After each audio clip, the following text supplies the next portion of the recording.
Welcome back on Demo. Today I want to propose you the review about the FAQ and the errata released by the Games Workshop in the date of the 1st March 2019 about the Battletome of the FleshEater Courts released by the Games Workshop itself. And I analyze them. I'll start talking about the errata and then going to talk about the commentary about the Battletome itself. So now we can begin. And the first errata that we can find is Feeding Frenzy, that it's changed a bit the first sentence that specify that it's applied in the combat phase, because the sentence that was in the Battletome itself was not so good. So it specified that you can use this command ability in the combat phase after a friendly FleshEater Courts has fought for the first time in that phase. So it's such a way to make you understand that you can apply such command ability only in the battle phase and only after that unit has yet fought in that combat phase. So you have to understand that you can't apply it after without any reason. You have to first make that unit make combat in that specific combat phase. So it's a clarifying of such command ability. And the second errata, it's about Medal of Madness. It's the artifact about the courtiers, the noble heirloom, that I took that had to be factored in my review about the artifacts of such Battletome. And it's put in a way that make you once per battle round make that the bearer can use the command abilities at the double forward to victory or inspiring present from the chorus as if they were a general and without a command point being spent. So they are really quite good anyway, but not as good as I hoped, because I hoped that it was referring about using the Feeding Frenzy and it would have been amazing that way. Now anyway we have a way to use such artifact, because if we were seen the original meaning of such artifact itself, it would have been related about using the command ability on the burst groups of the courtiers themselves, but no courtier has a command ability on the burst groups themselves. So it's good thing that has been done such clarifying. Not as good as I hoped, but it's really quite an interesting thing to apply and it's worth quite a lot such artifact itself. The third errata, it's about the Channel Throne and the text related about the Abhorrent Gold King. It's a change because the Abhorrent Gold King that was in the text of the Channel Throne, it was being written as being a keyword. Instead, it has not been so. So it's a way to make you understand that you can't use the Abhorrent Gold King on Tarogest or the Abhorrent Gold King on Dragon Zombie to use some summon ability for free, even if it was in a way understandable, because you had to remember that only the Abhorrent Gold King has the summon at arms as option, and the other part that it's the Abhorrent Gold King on Tarogest that has the option to summon the knights, you have not a problem anyway, because it's not an archlegend that has the ability that it's referred about. So it's not in a way a problem, but anyway it's good that it's referred and it's modified to avoid some eventual misleading about using such ability. It's simply a clarifying this way. The next errata, it's about the command trait Savage Strike of the Gristegor Grand Court, and specify that it's the general and their mount that fight at the start of the combat phase. So it changes with this general, so it becomes really quite more useful. And remember always that you can attack a second time using the Feeding Frenzy, because it's a spell or ability that allows to fight one more. So you have to pay attention to such change because it's quite important. If before was only the general, so the rider itself, now the rider and their mount. So it's really quite amazing in such a way. And the last of the errata, it's about the Chalice of Ushoran and the ability Soul Stealer. And this errata add one sentence to such ability. that say the player whose turn is taking place must pick which eligible FleshEater Courts units are affected. So it means that the opponent, if it's its turn, can choose that no one FleshEater Courts is eligible to make such ability work. Moreover, there is another option that is quite important, that it can control which unit to heal. If it must heal, anyway, it can go to make eligible as unit a unit that is yet not wounded, or it has 1 or 2 wounds suffered, and so it can make that it heal that one and concentrate on all on those units. But anyway, it can move the control of the wounds, so it becomes really quite important to understand how to control and how to decide that the rhythm of the battle itself can go. So it can be really quite important adding as rule to take note about. So pay attention to such errata, because it's really important to use the chalice of Rishorand itself. And now we had the part about the commentary for the rules about the FleshEater Courts Battletome of 2019. And the first of the commentary, it's about if you can duplicate the mount traits for your FleshEater Courts army if you can take more than one. And it's a yes, but it was understandable by the text itself of the mount traits. And if you want, you can see it in the video itself that I make a review about.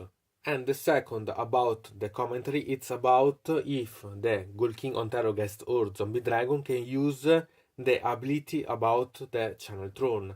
And it's no, but it was something that I yet discussed in itself this video about, but it was comprehensible by the text itself, because it specified in the text the abilities that can be used, and those models doesn't have the ability that it's used, and even if they have, they are not the arch-regent that has that same ability. So anyway, it was not possible to misunderstand, but anyway it's specified, so we accept such thing. Anyway, they realized a fuck and the commentary to make you know how to play such models. The third one, it's again about the Channel Throne, and it asks if there is a limit to the number of abhorrent archregents and abhorrent Ghoul King that can use the ability about the Channel Throne, if there is a limit in the same turn, and specify that you can use any number, so you don't have a limit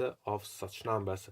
So it's something that was understandable, but it's good that it's specified, because it avoid any misunderstanding about such a thing. Now we have a commentary one that it's particular.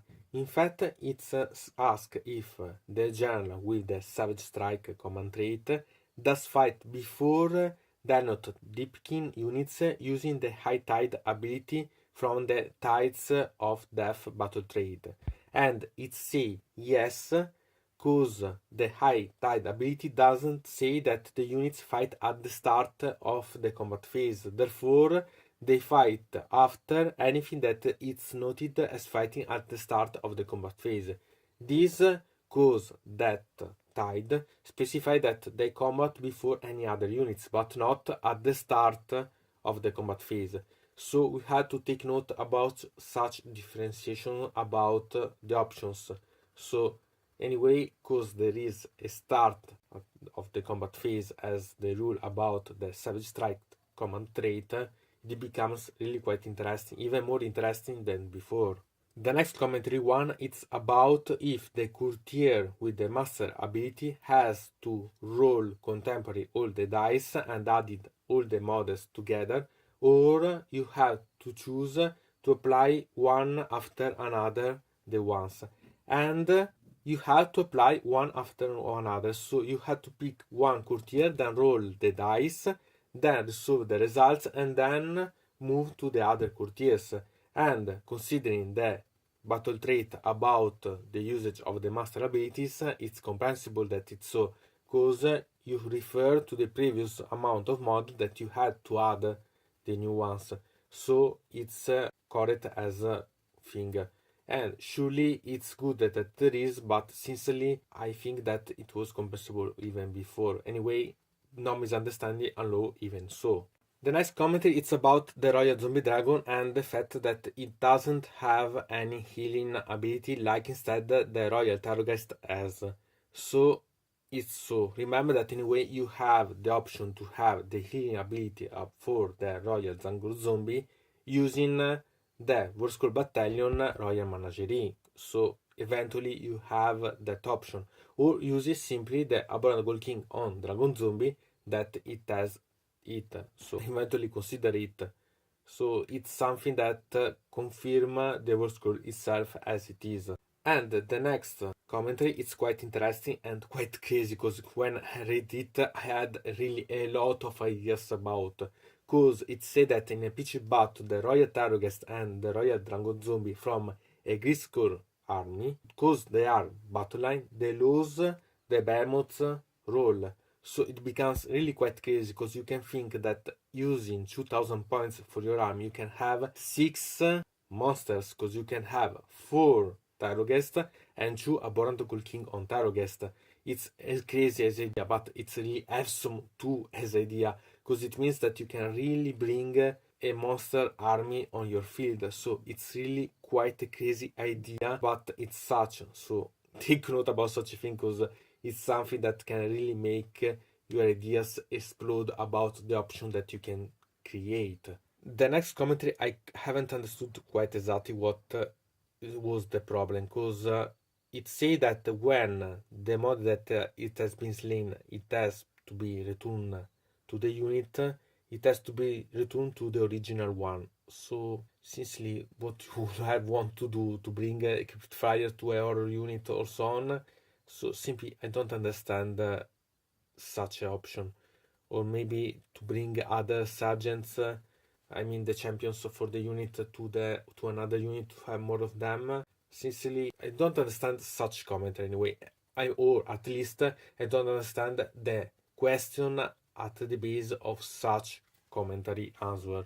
The last of the commentaries instead it's about if you can use, for example, if you have 3 Abhorrent Gold Kings on the battlefield and you can use 3 command points to use the Summon Man at Arms command ability 3 times consecutively at the end of the same movement phase. But it's a yes, because till you have not yet used an Abhorrent Gold King ability, you can use those command abilities, because they are one use only, but for each Abhorrent Gold King. Anyway, it specifies that you can do such a thing during the same phase.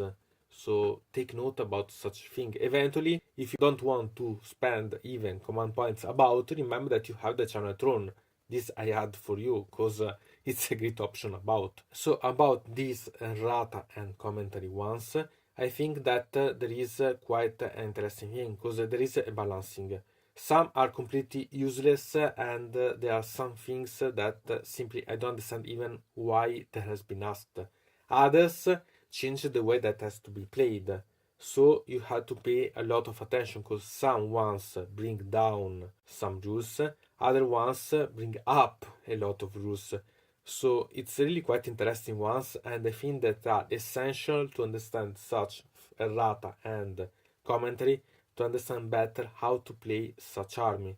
And they are not quite gaming changing, but surely you have to read quite attentively these ones to understand how to play better the FleshEater Courts army. So, from Dino Mode, it's everything. I invite you to put a like on this video, to subscribe to the channel, to ring the bell, and to comment this video if you are interested in something about this video or you want to suggest me some arguments for other videos. I hope to see you again to the next time.